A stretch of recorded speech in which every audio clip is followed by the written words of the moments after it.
ఓం నమస్కారం అండి. నేను శాస్త్రీయ మునగాల. ఈయన పరిచయం డాక్టర్ వెంకటాచ చాగంటి గారు. నమస్కారం సార్. ఓం నమస్తే శాస్త్రి గారు. నమస్కారం అండి. చెప్పండి శాస్త్రి గారు. ఇవాళ మనము ఇప్పుడు ఇండియాలో ఒక మన ఎలక్షన్స్ లో ఒక మేజర్ మార్పు జరిగింది కదా. ఎస్ ఆ, ఎస్. యా. సో నాకైతే మటుకు చాలా సంతోషంగా ఉంది దాని ఆ మార్పు వల్ల మటుకు. ఎస్, నాకైతే నాకు చాలా. చాలా సంతోషంగా ఉంది. నిజంగా అది ఇప్పుడు ఏమైందంటే, ఇప్పుడు శ్రీరామచంద్రుడు ఎప్పుడైతే లంక మీద విజయం సాధించాడో, ఉమ్, సాధించక ముందేమో దేవతలంతా అయ్యో ఈయన ఏంటి విజయం వస్తుందా రాదా అన్నట్టుగా పాపం వాళ్ళంతా ఎదురు చూస్తున్నప్పుడు రావణాసుని చంపగానే పైనుంచి పూలు కురిపించారు అని మన సినిమాల్లో చూపిస్తారు. అవును. ఇక్కడ ఏంటంటే దేవతలు అంటే మంచివాడు. సో మంచి వాళ్ళంతా కూడా హృదయాల్లోంచి వాళ్ళు బీజేపీకి ధన్యవాదాలు చెప్పారు. అవును. సో ఇట్స్ ఎ వండర్ఫుల్ విజయం ఫర్ బీజేపీ. అండ్ ఇది నాముమ్కిన్ అనుకున్నది ముమ్కిన్ చేశారు. అసలు గ్రేట్ నా great work by BJP, great work. నా నేను ఇందాక కొన్ని ఛానల్స్ ఫాలో అవుతుంటుంటాను, హిందీవి వాటివి. అందులో చెప్తున్నాడు అసలు వాళ్ళు లాస్ట్ 2021లో మ్, ఆ, ఓడిపోయే అంటే అప్పుడే గెలుస్తాం అనుకున్నారు, కానీ అప్పుడు కొన్ని సీట్లు వచ్చి దాంతో they couldn't become the CM కాబట్టి దాని తర్వాత నుంచి నిరుత్సాహపడకుండా మనిషి అనేవాడికి ఎట్లా ఉండాలి అని చెప్పి ఆ ఆ ఎలక్షన్స్ తర్వాత బీజేపీ గాని నరేంద్ర మోడీ, అమిత్ షా. అమిత్ షా వీళ్ళిద్దరూ కలిసి మనిషి అనేవాడు ఒకటి విజయం సాధించకపోతే టీలా పడకూడదు, దానికోసం మళ్ళీ కృషి చేయాలి అని చెప్పి ఆ కేవలం ఆ దృక్పథంతో వాళ్ళు మళ్ళీ 5 ఏళ్ళు దానికోసం ప్రతి అడుగడుగున గ్రౌండ్ లెవెల్ నుంచి ఎట్లా వాళ్ళు కష్టపడ్డారు, ఎవరు ఏమేమి చేశారు అని చెప్పి చూస్తుంటుంటే మంచి స్ఫూర్తి సార్ అది మటుకు నాకు. అంటే మీరు ఇక్కడ అర్థం చేసుకోవాల్సింది ఏంటంటే, కమ్యూనిస్ట్ పార్టీ వాళ్ళు ఒక 30-35 సంవత్సరాలు పరిపాలించారు. అవును. ఆ, దాన్ని దాన్ని మమతా బెనర్జీ భేదించింది. ముప్పై ఆయన ఎవరు జ్యోతి బాసునే 25 years చేశాడు సార్. అది దాన్ని ఇప్పుడు మమతా బెనర్జీ భేదించి 2009లో అనుకుంటా ఆమె 11 అంతే కదా, 2009 అయినా 11 11 లెవెన్లో 2011లో she has come in to power. Power. అది కూడా కాంగ్రెస్ నుంచి విడిపోయినట్టుంది ఆమె అప్పుడు తృణమూల్ అవునవును. కాంగ్రెస్ అవును. అవును. పెట్టుకొని ఆమె she has come up with that and she has become chief minister 3 times. 3 times అయింది మీరు ఇది. అనేది 2021లో కూడా బీజేపీ రావాల్సింది కానీ ఆగిపోయింది because of some strategy. Strategy అంటే వాళ్ళు ఏంటంటే అప్పుడు ఫస్ట్ ఇప్పుడు ఎప్పుడైనా కానీ ఎలక్షన్స్ అన్నప్పుడు ఏమవుతుంది, నేను మిమ్మల్ని అంటాను, మీరు నన్ను అంటారు. అపోజిషన్ లో ఉన్నప్పుడు మన ఇద్దరం ఆపోజిట్ పార్టీస్ అయినప్పుడు నేను మిమ్మల్ని అంటాను, మీరు నన్ను అంటారు అనేటప్పటికి ఇక్కడ ఏమైందంటే ఆమె ఆ ఒక్క పాయింట్ని పట్టుకొని నేను ఆడదాన్ని చూడకుండా కూడా వీళ్ళు నన్ను ఆ, హేళన చేస్తున్నారు అని చెప్పి ఆ ట్రంప్ కార్డ్ వాడింది అనమాట. అది వాళ్ళలో బాగా ప్రజ్వలించింది అది. ఇవి అంతేకాకుండా హింస బాగా చేశారు ఆ రోజున వాళ్ళు. ఆ, ముస్లిం ఆహా, మీరు హింస అనేది ఆఫ్టర్ ద ఫ్యాక్ట్ చెప్తున్నారు. మీరు హింస డ్యూరింగ్ ది ఎలక్షన్ ఆల్సో, మీరు కనుక ఇళ్లలోంచి బయటకు వస్తే మిమ్మల్ని చంపేస్తాము, మీ ఇల్లు ఆ, తగలబెట్టేస్తామని 2021లో కూడా బెదిరించారు. అదే అదే. బెదిరించి ఒకవేళ పొరపాటున కనుక మీరు వస్తే కనుక మేము ఎలక్షన్స్ తర్వాత చూసుకుంటామని ఎలక్షన్స్ తర్వాత హింస చేశారు.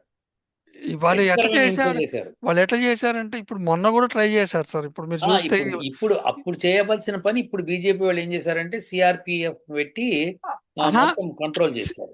సిఆర్పిఎఫ్ బీజేపీ చేసింది. నేను ఉమ్. చెప్తుంది తృణమూల్ కాంగ్రెస్ వాళ్ళు అదే తృణమూల్ మే- కాంగ్రెస్ వాళ్ళు అప్పుడు అప్పుడు చేశారు, చేసి ఇప్పుడు ఇప్పుడు కూడా దాన్ని చేశారు. కొంచెం ట్రై చేశారు, కానీ వీళ్ళు ఏంటంటే ఎక్కడికక్కడ నీకెందుకు మొత్తం బలగాల్ని దింపి అన్ని చేసి పెట్టేటప్పటికి ఆమెకు అసలు ఊపిరి సలపలే.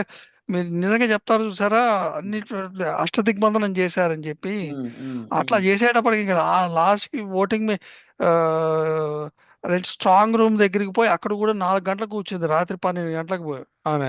ఆమె పిచ్చెక్కిపోయింది, ఇంకా ఆమెకు ఓడిపోతానని తెలిసిపోయింది. So she could not digest అనమాట. అది అహంకారం ఉంటుంది చూసారా.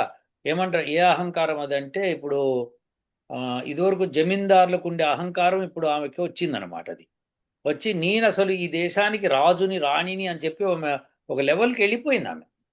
సార్ ఆమె అసలు 2011లో ఆమె వచ్చిన రీజన్ ఏమిటంటే అప్పట్లో జ్యోతి బాసు టైంలో ఈ ఒక ఒక యువతని ఎవరో రేప్ చేస్తే అది పట్టుకొని ఆ ట్రంప్ కార్డుతో ఆమె గొడవలు సృష్టించి ఆమె దాంతో గెలిచింది ఆడవాళ్ళందరినీ కరెక్టే, కూడ కానీ కట్టుకొని. తర్వాత ఆమె హయాంలో తర్వాత చూడండి, ఉమ్, తర్వాత అదే ట్రంప్ కార్డుతో ఇవాళ ఓడిపోయింది.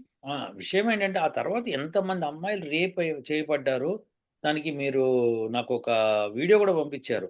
ఒక అమ్మాయి అంటుంది ఏమని, మమతా బెనర్జీ కాలంలో మాకు చాలా న్యాయం జరిగింది, రేప్ చేయబడితే 10 లక్షలు ఇస్తా అన్నారు, ఎంత న్యాయం చేశారు అది ఇది అని చెప్పి ఆమె చాలా ఎక్కిరింతగా చెప్పి ఇచ్చేసింది. సో అది ఇప్పుడు విశేషం ఏంటంటే ఉమ్, ఇప్పుడు ఆర్జేకర్ కాలేజీ, మెడికల్ కాలేజీలో ఏ అమ్మాయి అయితే ఉమ్, ఆ, చనిపోయిందో ఆ ఉమ్, అమ్మాయి వాళ్ళ మదర్కే ఇప్పుడు ఇచ్చారు. మోడీ వాళ్ళు, బీజేపీ వాళ్ళు ఆమెకే టికెట్ ఇచ్చారు. గెలిచింది అక్- ఆవిడ. ఆమె గెలిచింది సార్. ఆమె ఆమె గెలిచింది. మళ్ళీనేమో మీకు సందేశ్ ఖాళీ అని చెప్పి ఒక ఏరియా ఉంటుంది. అక్కడ కూడా అక్క ఏదో అక్క- బాగా అన్యాయం జరిగింది. అక్కడ చాలా మంది ఆడవాళ్ళని రేప్ చేస్తే అక్కడ నీకెందుకు అంటూ తవ్వకుండా వాళ్ళకి ఇచ్చారు sir. Okay, very good, very good. అట్లా వాళ్ళందరూ గెలిచేటప్పటి, వాళ్ళందరినీ పెట్టేటప్పటికి జనాలందరూ కూడాను ఇట్లాంటి వాళ్ళకి కూడా మనం సాయం చేయకపోతే ఎట్లా అని చెప్పి జన ఇప్పుడు మీకు మిడిల్ క్లాస్ వాళ్ళు అక్కడ ఉంటారు, భద్రలోక్ అంటారు వాళ్ళని, భద్రలోక్ కమ్యూనిటీ అంటారు. వాళ్ళు లాస్ట్ టైము మీరు ఆ, ఓటేయడానికి వస్తే ఆ ఓటుకి బయటికి ప్రతి దగ్గర ఈ తృణమూల్ కాంగ్రెస్ వాళ్ళ మనిషి కూర్చుంటాడు అన్నమాట కుర్చీ వేసుకొని. ఇప్పుడు మొన్న కూడా చూసుంటే మీరు, వాడు కుర్చీ వేసుకొని కూర్చుని అన్నమాట. వీళ్ళు వచ్చి పోలీసు వాళ్ళు వచ్చి కుర్చీని లాగి పారేయటం అట్లా చేశారు. కానీ అప్పట్లో ఆ కుర్చీ వేసుకొని కూర్చొని వాళ్ళు బయటికి ఈ బిల్డింగ్స్ లోంచి బయటకు వస్తే, మిడిల్ క్లాస్ వాళ్ళు, అప్పర్ మిడిల్ క్లాస్ వాళ్ళు ఎవరన్నా వస్తే మీరు అక్కర్లేదు, మీ ఓటు అయిపోయింది, మీరు వెళ్ళిపోవచ్చు అని చెప్పారు. వెళ్తాను అని అంటే మిమ్మల్ని చంపేస్తాము. అది ఉమ్. అదే వాళ్ళు అట్లా బెదిరించేసింది. ఇప్పుడు బెదిరించడానికి ప్రయత్నం ఇప్పుడు కూడా చేస్తే హిందువులంతా బయటకు వచ్చి చాలా పెద్ద గొడవ చేశారు. వాళ్ళు ఎందుకు మమ్మల్ని చంపుతామన్నారు, చేస్తామని మేము ఓటేసి తీరుతామని చెప్పి పెద్ద గొడవ చేసి వచ్చారు. దానికి మెయిన్ ఏంటంటే అమిత్ షా అక్కడ 15-20 రోజుల నుంచి ఉండటము.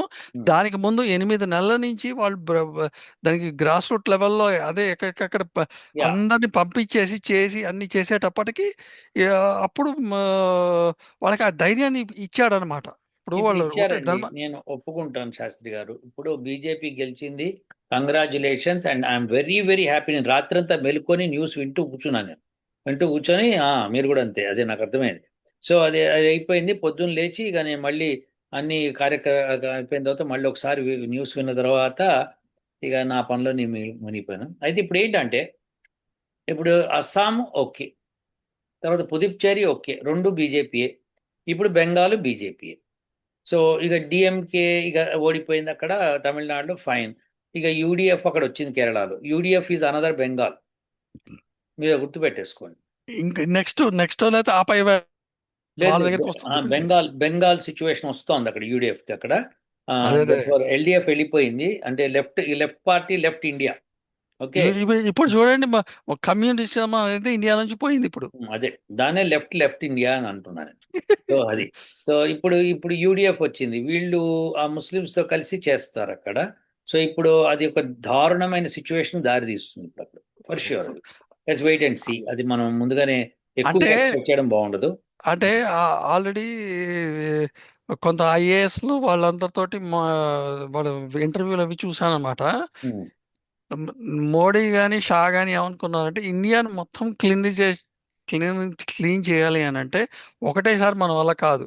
అందుకని ఒక్కొక్కటి చేద్దాం. ఇప్పుడు ఫస్ట్ ఏంటంటే, ఇప్పుడు బెంగాల్ని క్లీన్ చేయాల్సిన అవసరం, ఇమ్మీడియట్ గా అవసరం ఎందుకు వచ్చింది అంటే ఇప్పుడు చైనా కానీ ఇటు బంగ్లాదేశ్ కానీ వీటి వల్ల మేజర్ థ్రెట్ ఉంది. ఉమ్. అందుకని ముందు బార్డర్స్ అన్నింటినీ ఇటు ఇటు సీల్ చేసేస్తే ఓకే, ముందు వాళ్ళ దగ్గర నుంచి సమస్య పోతుంది ముందు సీల్ చేసి ఉంటే. నేను తర్వాత నేను కేరళకు నేను నేను దాని గురించి నేను మాట్లాడను శాస్త్రి గారు, ఎందుకంటే మనకు ఆర్మీ ఉంది, మన ఆర్మీ చాలా స్ట్రాంగ్, వాళ్ళు అది కరెక్టే, చూసుకుంటారు. అది అది కరెక్టే సార్. ప్రాబ్లం కాదు. ఆహా ఉమ్, ఉమ్. ఆర్మీ ఉంది సార్. ఈమె ఇల్లీగల్ వాళ్ళకందరికి ఇచ్చేసి కూర్చోబెడితే వీళ్ళందరూ వీళ్ళు ఎంత ఆర్మీ ఉన్నా ఇల్లీగల్ కూడా కూడా పక్కన పెట్టండి శాస్త్రి గారు, సెకండరీ లోపల స్టోర్ లోపలిచి మాట్లాడు. తినేస్తున్నారు సార్ వీళ్ళు. కరెక్టే, కరెక్ట్. తినేస్తున్నది వాళ్ళు కాదు, బయట బంగ్లాదేశ్ నుంచి వాళ్ళు ఎట్లా తింటున్నారు, ఎందుకంటే వాళ్ళ అలౌ చేస్తే ఎవడైనా తింటాడు. ఎగ్జాక్ట్లీ. అది కాదు నేను చెప్పేది. నేను అడిగేది ఒకటండి శాస్త్రి గారు, ఇప్పుడు మీతో నేను ఇప్పుడు మీరు మన ఇద్దరం ఒక ఏకీభావానికి వచ్చాం, బీజేపీ గెలవడం మనకు కావాలి, గెలిచింది, వీఆర్ వెరీ హ్యాపీ. ఓకే. దానికి మూలంగా మంచి జరుగుతుంది బెంగాల్కి, ప్లస్ మన ఏమంటారంటే ఇండియాకి మంచి పని జరుగుతుంది. కానీ మోడీ ఇంకా ఆ పని చేయలేదు.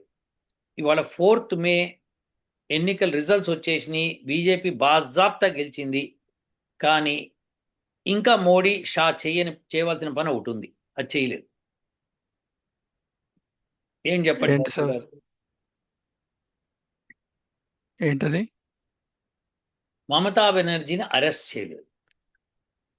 అవును సార్. వాళ్ళు సార్ మీరు మమతా బెనర్జీని ఇప్పుడే అరెస్ట్ చేస్తే మళ్ళీ 29 ఎలక్షన్స్ కి సాఫ్ట్ కార్నర్ వస్తుంది ఆమెకి. మీకు దండం అది పెడతా శాస్త్రి గారు, మీకు దండం పెడతా.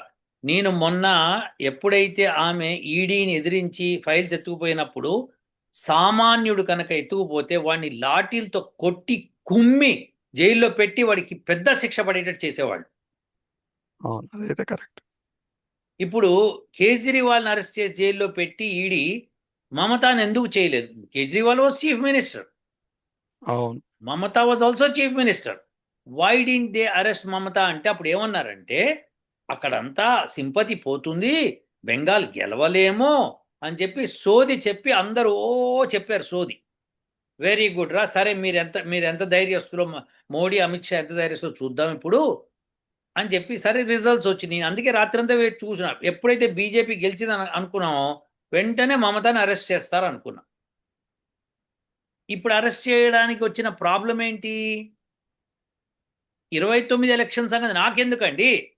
ఆహా, అందుకే ఇప్పుడు ఏం చేస్తే మాట్లాడదు? ఇంకో 29 ఎలక్షన్ వస్తుంది, తర్వాత 31 ఎలక్షన్ వస్తుంది మళ్ళీ. అట్లా అనట్లేదు కానీ బట్ మీరు అనేది కరెక్టే. ఇంకా చీఫ్ మినిస్టరే కాలేదు కదా సార్. Chief elections. మినిస్టర్ ఎందుకండి? ఇప్పుడు the rule, see Mamata lost her MLA seat too, her అవును, government has fallen down, she has resigned, and resign చేసి గవర్నర్ రూల్ ఉంటుంది ఇప్పుడు. మళ్ళీ కొత్త వాళ్ళు వచ్చేదాకా. ఆ okay. Governor is the ruling entity ఇప్పుడు. And if she did not resign, okay, ఇప్పుడు ఏమంటారు దాన్ని, ఆ కొత్త గవర్నమెంట్ ఫామ్ చేసేదాకా ఆమె చీఫ్ మినిస్టర్ అనుకుందాం. అయితే ఏంటిట, ఇక్కడ నువ్వు కేజ్రీవాల్ని అరెస్ట్ చేసినావా లేదా? అవును. ఇప్పుడు ఈడీ ఎందుకు ఆమెను అరెస్ట్ చేయట్లేదు? ఇంకా ఎందుకు అరెస్ట్ చేయట్లేదు? ఎందుకు మోడీ అమిత్ షా ఇంకా మళ్ళీ 29 ఎలక్షన్ దాకా వెయిట్ చేస్తాము, ఈ లోపల ఆమెకు సింపతి వచ్చేటట్టు చేయకూడదు, మనమే చేసుకోవాలి? ఏమైనా అర్థం ఉందా? మనకు కావాల్సింది నువ్వు బీజేపీ గెలవటం కాదు, న్యాయం గెలవటం కదండి శాస్త్రి గారు. అవునవును. ఇప్పుడు సామాన్యుడికి న్యాయం మీరు ఎట్లా ఇస్తారు?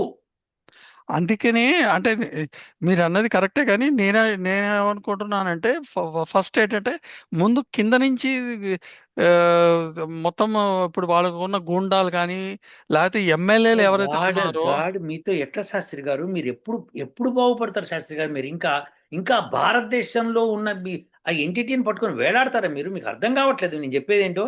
నాకు అర్థమైంది కానీ మీకు మీకు జడ్ జడ్ అంటారు అంటే ఏంటంటే రూట్స్. రూట్స్. రూట్స్ ఉన్నది మమతా బెనర్జీ లోపల. అవును. ఎప్పుడైతే అది కట్ చేస్తారో ఇంకా గూండాలు ఉండరు సార్, వాళ్ళందరూ ఎక్కడికక్కడ పలాయనం అయిపోతారు. ఉమ్. మీకు ఇప్పుడు సి ద ఎంటైర్ ఎంటిటీ, ఇప్పుడు జహాంగీర్ ఖాన్ అని వాడు అక్కడ ఎంత పెద్ద లెవెల్లో అరిచాడు వాడు. తర్వాత అవును. మమతా బెనర్జీ మేనల్లుడు అభిషేక్ బెనర్జీ, బెనర్జీ. వాడు ఎంత గట్టిగా అరిచాడు, వాడు వాడు ఏమేం మాట్లాడినారు తెలుసా మీకు? ప్లస్ అవును. ఆమె పేరేంటి, మొహవా మైత్రి, ఆమె మహమ్మద్. ఏమంది? మోటా మోటా మోటాబాయ్. మోటాబాయ్, తుమ్ చలో ఫుటో యాసే, అసలు ఆమె ఎన్ని మాటలు అన్నదంటే ఆమె తర్వాత ఇంకొక ఎమ్మెల్యే, టీఎంసీ ఎమ్మెల్యే, ఆమె అదేంటి మదీనా అనుకుంటూ పాడుతూ అవునవును. చాలా ఎంత అసహ్యంగా. సాయిని ఘోష ఏదో ఉంది ఆమె పేరు. ఆమె పేరు ఏంటో తెలియదు. ఆమె ఎంపీ అనమాట, ఆమె పార్లమెంట్ లో కూడా అవునవును అవును. మాట్లాడుతుంది. ఇప్పుడు ఇవన్నీ నాకు దిల్ కాదండి. మే హై మదీనా నైనో మే ఏదో కాబా ఒకటి కావనివ్వండి, అవును. ఏదో ఒకటి. సో నేనేమంటున్నా అంటే నాకు కావాల్సింది ఏంటంటే శాస్త్రి గారు, నాకు న్యాయం కావాలి, సామాన్యుడికి న్యాయం కావాలి. అందిస్తున్నారా లేదా శాస్త్రి గారు? మీరు మీరు మోడీ సార్, ఇప్పుడు నేను అడుగుతున్నా శాస్త్రి గారు, ఎప్పటి లోపల మమతా బెనర్జీని అరెస్ట్ చేస్తారు? మీరు ఒక మాట చెప్పండి. Arrest not for just like that. ఆమె ఈడీని, ఈడీ యొక్క she obstructed the investigation of enforcement directory. అవును, అదైతే కరెక్టే అండి, చెయ్యాలి మరి అది. ఎందుకని చేయట్లేదు? చెయ్యాలి. నాకు ఇంకా బీజేపీ గెలిచి లాభం ఏంటి నాకు? ఇప్పుడు అక్కడున్న సామాన్యులకి ఎక్కడి నుంచి బలం వస్తుంది? బెంగాల్లో ఉన్న సామాన్యుడికి ఎస్, ఈ దుర్మార్గపు పాలన నుంచి మమ్మల్ని విడిపించారు అనడానికి ఎప్పుడు వస్తుంది? ఇప్పుడు రాముడు లంక మీద ఎందుకు దండయాత్ర చేశాడండి? రావణాసుని చంపడానికి. అబ్బే, అబ్బే, శాస్త్రి గారు ఇలా అంటే ఎట్లా శాస్త్రి గారు? సీతను విడిపించడానికి సార్, ఓకే. సీతను విడిపించడానికి అందుకే ఆయన రావణాసుడికి అవకాశం ఇచ్చాడు. బాబు నువ్వు ఒక లొంగిపో, నువ్వు లొంగిపోయి నువ్వు మామూలుగా వచ్చేసి, నువ్వు నీ పదవి నుంచి నేను తీసేసి మీ తమ్ముని కూర్చోబెడతాను, నీకు క్షమించేస్తాను, వదిలిపెడతాను, నా సీతని తీసుకుపోతా అన్నాడు. యుద్ధం అవసరం లేదు, ఎవరు సావక్కర్లేదు అన్నాడు. వినలేదు. విన్నప్పుడు యుద్ధం జరిగింది. యుద్ధం జరగనప్పుడు ఎవరో ఒకరు చచ్చిపోవాలి, ఏదో ఒకటి అవ్వాలి. సో రావణాసుడు చచ్చే, సీతను విడిపించే. ఇప్పుడు నేను అనేది సామాన్యుడిని బెంగాల్లో విడిపించటం ఎట్లా? వాడికి ఎంత భయంకరమైన నరకం చూశారండి అక్కడ వాళ్ళు. అవును, అదైతే ఇప్పుడు కరెక్ట్. మొన్న అదేంటి అది, వాట్ వాజ్ దాట్, ఈయన పార్లమెంట్లో బిల్లు ప్రవేశపెట్టాడు. దేనికి? వక్ఫ్ ఉమెన్ బోర్డ్ కింద. ఉమెన్ వక్ఫ్ బోర్డ్, ఉమెన్ ఉమెన్ ఉమెన్ దానికి. కాదు, వక్ఫ్ బోర్డ్ది ఓకే పెడితే ఓకే. దానికి బెంగాల్లో గొడవ చేసి హిందువుల ఇళ్ల నుంచి వాళ్ళని పారదోలేరు. అప్పుడు కదా సిఆర్పిఎఫ్ పెట్టి వాళ్ళని అణిచింది. సో ఓ. నేనేమంటున్నా, ఇప్పుడు సామాన్యుడు భయపడుతున్నాడు. ఓకే, బీజేపీ వచ్చింది, బీజేపీ వస్తే మనకు న్యాయం జరుగుతున్న నమ్మకం ఏంటి? ఇప్పుడు ఆ జహంగీర్ ఖాన్ కానీ, ఈ ఏంటి వాడి అభిషేక్ పేరేంటి, అభిషేక్ అభిషేక్ బెనర్జీని కానీ, మమతా బెనర్జీని కానీ, మహురా మైత్రిని కానీ, లేకపోతే ఇంకొక ఆమెను కానీ, వాళ్ళందరినీ అరెస్ట్ ఎప్పుడు చేస్తున్నారు? ఇప్పుడు వాళ్ళందరినీ అరెస్ట్ చేయడానికి రీజన్ ఉండాలి కదా సార్. అంటే ఇప్పుడు మమతా బెనర్జీని ఈడీ అరెస్ట్ చేయదా? చేయొచ్చు. ఎందుకు చేయలేదు? ఇంకా ఎందుకు చేయలేదు? మీకు ఎంత కాలం కావాలి? ఇప్పుడు బెంగాల్లో ఆమెకు సింపతి వస్తుందని కదా మీరు ఆపారు అని చెప్తున్నారు మీరు. ఇప్పుడే మీరు కూడా అన్నారు 29లో మళ్ళీ ఆమెకు సింపతి రాకుండా ఉండడం కోసం అన్నారు కదా మీరు. అవును ఇప్పుడు మళ్ళీ ఆవిడికి సింపతి అయిపోయింది, ఎలక్షన్ అయిపోయి రిజల్ట్స్ వచ్చేసి డిక్లేర్ అయిపోయింది, ఫినిష్ అండ్ ఫైనల్. అవును. ఇప్పుడు డన్ అండ్ అరెస్ట్ డస్టెడ్. చేయడానికి ప్రాబ్లం ఏంటి? Done and dusted. అవును. చెప్పండి మీరు నాకు, ఇప్పుడు అరెస్ట్ చేయడానికి ప్రాబ్లం ఏంటి? Why is there a difficulty in arresting Mamata Banerjee? She is very dangerous to the society. Why is she not arrested? మీ ఇంటికి ఈడీ వాళ్ళు వచ్చారండి రైడ్కి, మీరు పుస్తకాలు అవి తీసుకొని మీరు వాళ్ళని కొట్టి పంపిస్తారా? మీరు ఛాన్స్ ఉందా మీకు? చంపేస్తారు అక్కడికక్కడే. మరి ఏంటిది? మీకు జరిగే న్యాయం ఒకటి, ఆమెకు జరిగే న్యాయం ఒకటి అంటే ఎలా? ఇంక ఏమి సాధించావు నువ్వు బీజేపీ గెలిచక్కడ? మేము మెల్లగా చేస్తాం సార్, మెల్లగా వచ్చాం కదా, ఇప్పుడే వచ్చాం కదా, మా గవర్నమెంట్ సెటిల్ అయ్యి నిజాలు తేల్చి. ఏంది నిజాలు తేల్చేది? పబ్లిక్గా టీవీలో క్లియర్గా చూపిస్తూ ఆమెనే చెప్పుకొని, నా ఫైలు, నా సీడీ నేను తీసుకెళ్తున్నాను, ఇవి మావి, మేము తీసుకెళ్తున్నాం అని చెప్పి గొడవ చేస్తే నువ్వు నీదే అయ్యి ఉండొచ్చు. నువ్వు ఈడీకి చెప్పి బాబు అవి నావిచ్చి మీరు ఏమైనా చేసుకోండి ఆఫీస్లో అని చెప్పాలి. వాళ్ళు దాన్ని వెరిఫై చేసి ఎస్ ఆర్ నో అని తెలిసి ఆమెకి ఇవ్వాలి. అది కదా. ఇప్పుడు ఆమె అట్లా ఎదిరించి అడ్డుపడిపోయి పోలీస్ డిపార్ట్మెంట్ అంతా ఎమ్మడి తెచ్చుకొని వాళ్ళని బెదిరించేసి తీసుకెళ్ళిపోయింది. ఇప్పుడు ఆమెని అరెస్ట్ చేయకపోతే ఇంక మీరు నాకు న్యాయం ఏం చేస్తున్నారు? నేను బెంగాల్ పౌరుడిగా అడుగుతున్నా. అవును, అది కరెక్ట్. మీరేమంటారు Shastri? I echo with you. ఎక్కువ అంటే నాకు ఎట్లా, నాకు ఎప్పటి లోపల అరెస్ట్ చేస్తున్నారు చెప్పండి. నాకు డేట్ కావాలి శాస్త్రి గారు. నేను సీరియస్గా అడుగుతున్నా శాస్త్రి గారు. అవును, నాకు తెలుసు ఇప్పుడు నాది. నాకు బీజేపీ గెలిచి నేను దండలేసుకొని ఏం లాభం ఇప్పుడు? అవును, సామాన్యుడికి న్యాయం జరుగుతోందా అక్కడ? మీకు అర్థమైందా నేను చెప్పేది? కాస్త వినిపిస్తోందా శాస్త్రి గారు? అవునవును. ఇప్పుడు మీరు గెలిచారు, ఇప్పుడు ఏంటి నెక్స్ట్ స్టెప్? ఇప్పుడు ఆ జహాంగీర్ ఖాన్ కానీ అరెస్ట్ చేస్తున్నారా లేదా? వాడు ఎన్ని అట్రాసిటీస్ చేశాడు. ఇప్పటికిప్పుడు మొన్నటికి మొన్న వాడు అక్కడ ఆ హార్బర్ దాని దగ్గర విపరీతమైన గొడవలు చేసి వాళ్ళు ఆ జనాల్ని, హిందువులు బెదిరించారట ఇళ్ళకి వచ్చి. అవును, అవును. ఇప్పటికన్నా అరెస్ట్ చేస్తున్నారా లేదా? ఎప్పుడు అరెస్ట్ చేస్తారు? ఇప్పుడు ఇంకా ఒక కాన్స్టిట్యున్సీ మళ్ళీ పోలింగ్ అది ఉంది కదా, దానివల్ల ఆ, ఇదేం కాదా దానికి నువ్వు? ఒక కాన్స్టిట్యూషన్లు ఏంటండి వీళ్ళకి? 198 సీట్స్ అండి. 203 సార్. ఆ 203. ఇంకా వాళ్ళకి ఇంకా తిరిగే ఉంది? ఒక కాన్స్టిట్యూషన్ ఏముంది? కాన్స్టిట్యున్సీ. చెప్పండి. ఇప్పుడు నాకు ఇప్పుడు నాకు 10 కోట్ల రూపాయలు ఉన్నాయి నా దగ్గర.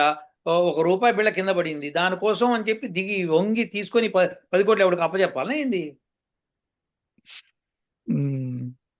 నా రిక్వెస్ట్ ఏంటంటే ఇప్పుడు మోడీజీ, అమిత్ షా ఎప్పుడు అరెస్ట్ చేస్తున్నారు? నాకు ఒక డేట్ చెప్పండి శాస్త్రి గారు. ఇగో అప్రాక్సిమేట్ ఈ డేట్ లోపల అవ్వచ్చు అని చెప్పి మీరు చెప్పి నాకు భరోసా ఇవ్వండి ప్లీజ్. నేను ఎట్లా? అరే, మరి మీరు ఎందుకు ఎంజాయ్ చేస్తున్నారు బీజేపీ గెలిచిందని? మ్మ్. బీజేపీ గెలిస్తే ఏంటి, ఓడిపోతే ఏంటి సార్? మనకు కావాల్సిన మమతా బెనర్జీ అరెస్ట్ కదా. అవును. సామాన్యుడికి న్యాయం మీరు చేస్తున్నారా లేదా శాస్త్రి గారు? మీరు ప్రైమ్ మినిస్టర్ అయితే మీరు ఏం చేస్తారు చెప్పండి ఒక మాట. అంటే ఇది కోర్టు నుంచి రావాలేమో కదా సార్ ఆర్డర్ అది. ఈ ఐ బాటిల్తో డోంట్ నో. గట్టిగా కొట్టుకుంటే శాస్త్రి గారు నా వల్ల అయితలేదు. ఇప్పుడు ఇప్పుడు నేను అనేది, నేను చేస్తే నన్ను అరెస్ట్ చేస్తారా లేదా ఇమీడియట్ గా? అవును, మీరు చేస్తే మిమ్మల్ని అరెస్ట్ చేస్తారా లేదా ఇమీడియట్ గా? అవును. అంటే సామాన్యుడిని అయితే ఒక రకంగా హింస పెడతావు నువ్వు. అదే నీకు మమతా బెనర్జీ అయితే సాఫ్ట్ కార్నర్ ఎందుకుంది నీకు? లేదు లేదు, అక్కడ ఆడవాళ్ళందరూ మమతా బెనర్జీ సైడ్ వెళ్ళిపోతే మనకు ఓట్లు పోతాయి అన్నారు. చాణక్య నీతి అన్నారు. ఓకే, అయిపోయింది, చాణక్య నీతి అయిపోయింది, గెలిచేసావు నువ్వు. ఇప్పుడు అరెస్ట్ చేయి. మ్మ్. బెంగాల్ ఉడికిపోతుంది అంటే, ఉడికిపోవడానికి నిన్నెందుకు గవర్నమెంట్గా పెట్టడం ఇంకా అక్కడ? అవును. నీ గవర్నమెంట్ ఇచ్చిందే సామాన్యుడు నాకు రక్షణ కావాలి, నేను రక్షణ లేక భయపడుతున్నాను, బయటికి వెళ్ళాలంటే ఏడుస్తున్నాను. ఆర్జీకో తర్వాత మమతా బెనర్జీ ఏముంది? అసలు ఆ అమ్మాయి బయటికి ఎందుకు వచ్చింది? అవును. కాకుండా ఇంట్లో ఉండాల్సిందండి. రాత్రిపూట ఆడపిల్లలు బయటకు ఎందుకు రావటం? మెడికో సారామే. ఎగ్జాక్ట్లీ. మెడికల్ కాలేజ్ స్టూడెంట్ని పట్టుకొని నువ్వు ఇష్టం మాట్లాడతావా నువ్వు? వాట్ ఈస్ దిస్ శాస్త్రి గారు? మెడికల్ డాక్టర్ అయితే ఆమె వెళ్ళి మరి అటెండ్ కావద్దా డ్యూటీస్? ఎగ్జాక్ట్లీ. నీ కాలు ఆపరేషన్, చెయ్యి ఆపరేషన్, కడుపు ఆపరేషన్, గుండె ఆపరేషన్ కావాలి, అర్ధరాత్రి డాక్టర్ పరిగెత్తుకు రావాలా వద్దా? అవును. చెప్పండి శాస్త్రి గారు, ఎప్పుడు అరెస్ట్ చేస్తున్నారు? నాకు డేట్ కావాలి. నాకు మమతా బెనర్జీని ఎప్పుడు అరెస్ట్ చేస్తున్నారు డేట్ కావాలి శాస్త్రి గారు. నాకు సామాన్యుడికి న్యాయం కావాలి. భారతదేశంలో ప్రతి సామాన్యుడికి న్యాయం జరగాలి. చెప్పండి సార్. మ్మ్. ఇది ఇప్పుడు మోడీ దాకా ఎట్లా పోవటమో నాకు అర్థం కావట్లేదు. మోడీ దాకా రాకపోవడం ఎందుకు? మీరు మోడీ మీద నమ్మకం ఉంది కదా మీకు. చేయడా? చేయించలేడా? మర్చిపోయాడేమో. మర్చిపోయాడేమో. మర్చిపోవడం కాదు సార్, పిరికి వాళ్ళు సార్, పిరికి వాళ్ళు సార్, సైన్యం పెట్టుకున్న పిరికివాడు సార్. సైన్యం ఉండి కూడా ఏమీ చేత కాకుండా కూర్చున్నాడు సార్. మ్మ్. మీకు సైన్యం ఎందుకు సార్? మీకు సైన్యం ఎందుకు? అరెస్ట్ చేయాలి, బెంగాల్లో అల్లర్లు లేగితే కనుక విపరీతమైన కట్టడి చేయాలి, ఇరగదీయాలి. ఎవడు అరెస్ట్ చేసాడో స్టూడెంట్ సైట్ ఆర్డర్లు ఇచ్చేయాలి. మ్మ్. మీకు చేత కాదా కట్టడి చేయటం? నేను చెప్తా, ఒక విషయం చెప్తానండి. నేను హైదరాబాద్లో పెరిగాను కొంతకాలం. ఎన్టీఆర్ రాకముందర కాంగ్రెస్ అవును. గవర్నమెంట్ ఉంది. మీకు 10 దాటిన తర్వాత రోడ్డు మీదకి వెళ్ళాలంటే గుండాలతో భయం. అవును. నేను చదువుకునే రోజులు అప్పుడు ఎన్టీఆర్ అయ్యాడు chief minister. I tell you Shastri గారు, 12ంటికి కూడా పోలీసులు పెహరా అట్లా కాశారంటే వెళ్తుంటే పీస్. ఉమ్. రోడ్డు మీద వెళ్తుంటే పీస్. 11 o'clock నేను చదువుకొని వస్తుంటే ఇంటికి పీస్. ఉమ్. లేకపోతే అంతకుముందు గ్యాంగులు, గూండాలు కూర్చొని అల్లర్లు. నేను అడిగేది ఆ పీస్ ఎన్టీఆర్ తీసుకొచ్చాడు. చార్మినార్ ఏరియా అంతా కూడా వీధులు పెద్దవి చేశాడు. ఉమ్. తెలుసా మీకు? తెలియదు సార్. ఏంటి శాస్త్రి గారు మీరు ఇట్లా అంటే ఎట్లా శాస్త్రి గారు?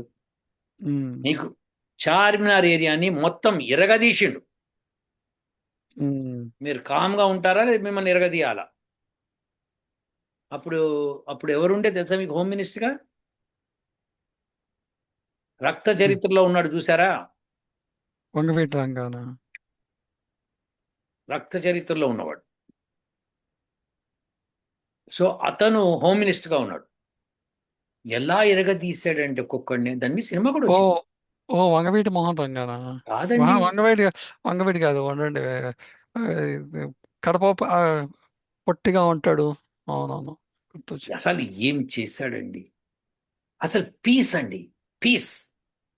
పేరేదో ఉంది సార్ అది. ఉమ్. తెలుసుకోండి. అలాంటి వాళ్ళ పేర్లు మర్చిపోతే ఎట్లా శాస్త్రి గారు మీరు? నేను I have seen the change అండి.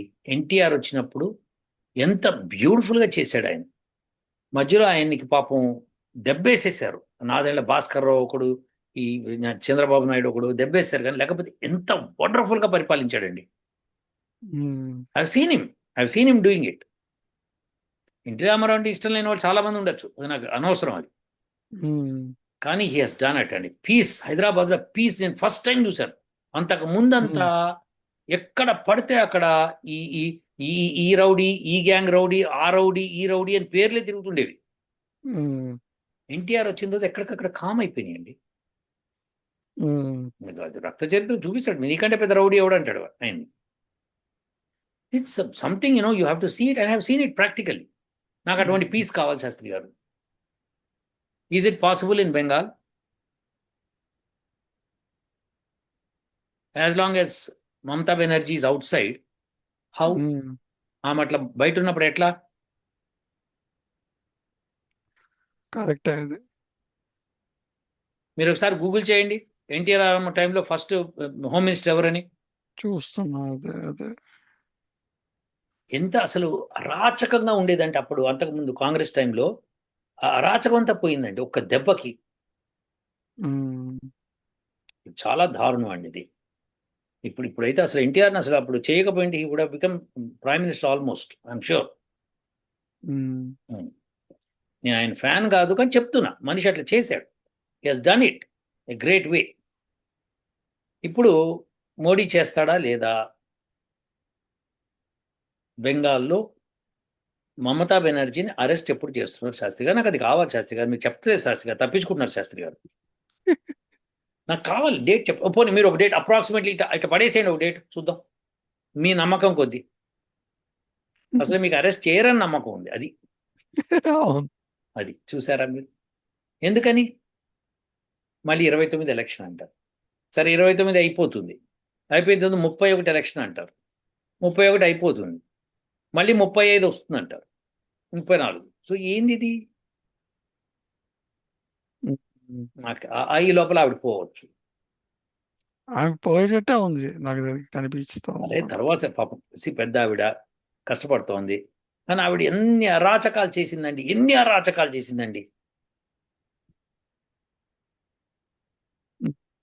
నా వెరీ మచ్ అప్సెట్ శాస్త్రి గారు. నాకు డేట్ ఇవ్వట్లేదు మీరు. I want a date.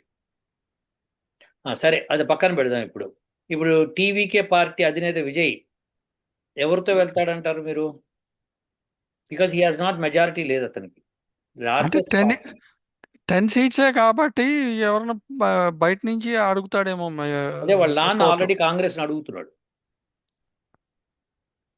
Congress తో కాంగ్రెస్ కి 2 సీట్లు కదా సార్ ఉన్నది. కాంగ్రెస్ని అడుగుతున్నాడు, ఇంకొకరిని అడుగుతాడు, ఎవరిని అడుగుతాడు? ఎక్స్ట్రాస్ ఉన్నది. ఆ, నాలుగు నాలుగు నాలుగు ఎమ్మెల్యేలు, 5 ఎమ్మెల్యేలు అంతే, అంతకు ఇప్పుడు మించి లేదు. ఏఐడిఎంకి 52నా 53 సీట్స్ వచ్చినాయి కదా. 44, 48 అనుకుంటా. 48 పడిపోయింది, అది పాపం 72 నుంచి 48 పడిపోయింది. ఓకే. ఇదేమో డిఎంకే ఏంటి 72నా? ఆ, ఇద్దరులో ఒకళ్ళు 72, ఒకళ్ళు అదే 48. డిఎంకేకి ఫస్ట్ తక్కువ ఉండింది, తర్వాత ఎక్కువ అయిపోయినాయి, సడన్ గా ఉమ్, పెరిగిపోయినాయి, వీళ్ళకి తగ్గిపోయినాయి. నేను అనేది వీళ్ళకి ఉమ్, తగ్గినాయి బాగానే ఉంది. దీనిలో బీజేపీకి ఎన్ని సీట్లు వచ్చినాయి? 5. వచ్చినాయి 5 సీట్లు. ఐదో రెండో ఎన్నో వచ్చాయి. ఇక ఇప్పుడు గమ్మత్తైన బీజేపీ ఏం సపోర్ట్ చేయలేదు. అంటే నాకు తెలిసి ఏఐడిఎంకే బీజేపీ కలిసి ఎక్స్టర్నల్ సపోర్ట్ ఇస్తారేమో అని చెప్పి నేను అదే అనుకుంటుంది. ఎక్స్టర్నల్ సపోర్ట్ ఎవరో ఒకళ్ళు ఇవ్వండి, విజయ్ అయితే నుంచోలేడు కదా. ఎందుకంటే మీకు గుర్తుంటే ఆల్రెడీ విజయ్ నేను ఏఐడిఎంకే తోటి వస్తాను, ఏఐడిఎంకే కదా, ఎన్డీఏ తోటి వస్తాను అని అంటే ఆ, ఆ, దానికి వీళ్ళు డిఎంకే వాళ్ళు ఒప్పుకోలేదు. ఏఐడిఎంకే వాళ్ళు ఒప్పుకోలేదు. ఆ ఏఐడిఎంకే వీళ్ళేదో పెద్ద పీకి పగలు తీస్తారని చెప్పి. లేదు, చేయొచ్చు కాక. ఇప్పుడు గమ్మత్ ఏంటంటే వాళ్ళు ఎప్పుడూ they did not work hard enough to do that work. సరే, ఇప్పుడు అది వదిలేద్దాం. ఇప్పుడైతే ఇప్పుడు ఏంటంటారు, ఇప్పుడైతే ఏమవుతుంది?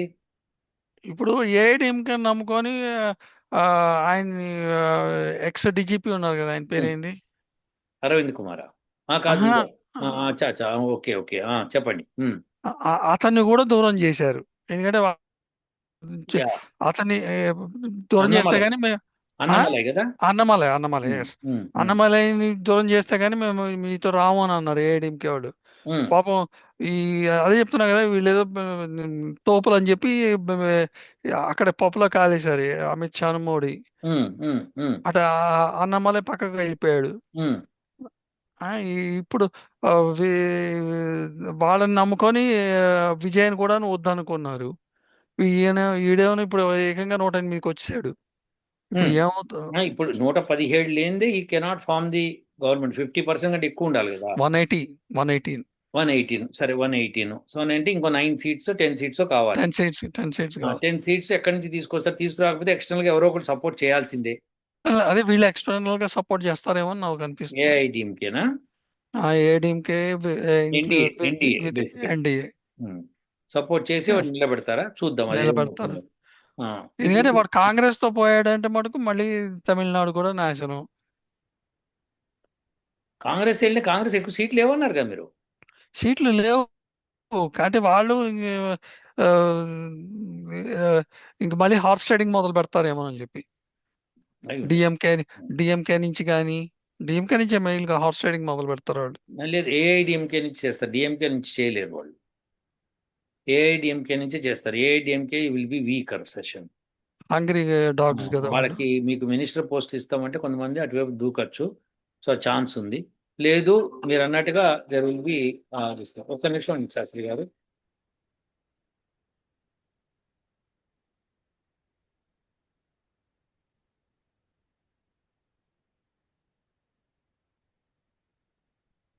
సో మొత్తానికి 5 స్టేట్లవి ఇప్పుడు కేరళ అయితే మరో బెంగాల్ అవుతుంది సార్. అది గుర్తుపెట్టేసుకోండి శాస్త్రి గారు. నాకు మమతా బెనర్జీని అరెస్ట్ చేస్తేనే ఇక్కడ కంట్రోల్లో ఉంటారండి. భారతదేశం అంతా కంట్రోల్లోకి వస్తుంది. మీరు ఇందాక ఎన్టీ రామారావు గవర్నప్పుడు అది పరిటాల రవి. కరెక్ట్ శాస్త్రి గారు, పరిటాల రవి.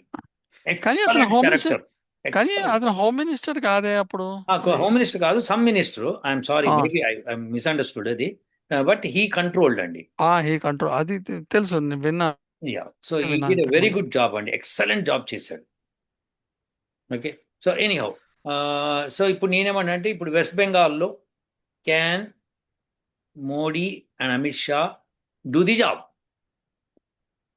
నాకు తెలిసి అయితే మటుకు చేస్తారు. ఎందుకంటే ఎన్ని మీకు రోజులు? నాకు తెలిసి ఒక నెల రోజుల లోపల చేస్తారు. నేను ఎందుకు ఓకే, ఇవాళ అంటున్నానంటే ఇవాళ మే 4th.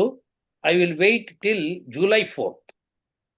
ఓకే 2 months అంతలో టైం. మీరు 1 month అడిగారు, నేను 2 months ఇస్తాను. Yeah sure. ఓకే. చూసి చూద్దాం చూద్దాం. మళ్ళీ ఎప్పుడైతే మమతా బెనర్జీ అరెస్ట్ అవుతుందో ఆ రోజున మనం కలుద్దాం. యా. అంటే ఈ లోపల విడిగా కలుద్దాము, కానీ ఈ కేసు డిస్కస్ చేయడానికి ఎందుకంటే గుర్తుపెట్టుకోండి. ఎందుకంటే మీకు గుర్తుంటే అమిత్ షా చెప్పాడు మీకు ఒక మీటింగ్ లో, ఉమ్. మే 4న మా మేము గవర్నమెంట్ ఫామ్ చేయంగానే మనందరినీ అందరికి టిఆర్ఎస్ గూండాలను అందరినీ ఉల్టా ఏలాడదీస్తాను టిఆర్ఎస్ గుండాలను అన్నాడు. వేలాడతీయడం తర్వాత ఫస్ట్ మమతా బెనర్జీని ఎప్పుడు అరెస్ట్ చేస్తున్నారు, నేను అది అడుగుతున్నా. యా. యా, నాకు తెలిసి ఒక నా మంత్లో అవుతుంది అనుకుంటున్నాను. మరి చూద్దాం ఇలా. యా. సరే, వెయిట్ చేద్దాం. ఓకే శాస్త్రి గారు, ఓ. ధన్యవాదాలు టాపిక్ తీసుకొచ్చినందుకు. Will yeah. Again meet. ఓకేనా? నెల రోజులు టైం అడిగారు మీరు, 2 నెలలు టైం ఇచ్చాను. యా, జూలై 4 చూద్దాం. లోపల అరెస్ట్ చేయకపోతే ఇక మర్చిపోండి, ఇక మీరు దేశంలో మళ్ళీ భద్రత ఉండదు. యా. యా. ఉంటాను శాస్త్రి గారు. Okay sir. ఓ. ఓ.